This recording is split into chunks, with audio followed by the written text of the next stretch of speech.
এখানে যে প্রশ্নটি দিয়েছে সেই প্রশ্নটি হচ্ছে P/Q অনুপাত 5:6 এবং Q/R এর অনুপাত 9:25 হলে P/R এটার অনুপাত বের করার জন্য বলা হয়েছে। তো এখানে আছে P/Q, এটাকে আমরা লিখতে পারবো P/Q, তারপরে ইনটু এখানে আছে Q/R, এটাকে আমরা লিখতে পারবো Q/R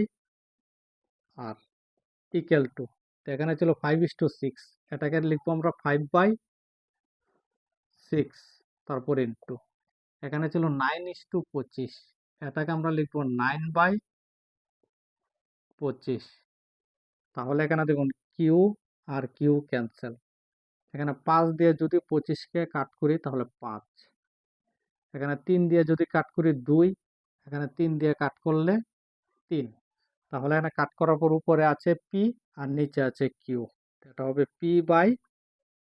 এখানে আছে আর, তাহলে এটা হবে P/R ইকুয়াল টু, এখানে উপরে আছে 3 আর নিচে এখানে আছে 2, এখানে আছে 5, তাহলে 5 আর 2 যদি গুণ করি গুণফলটা হবে 10।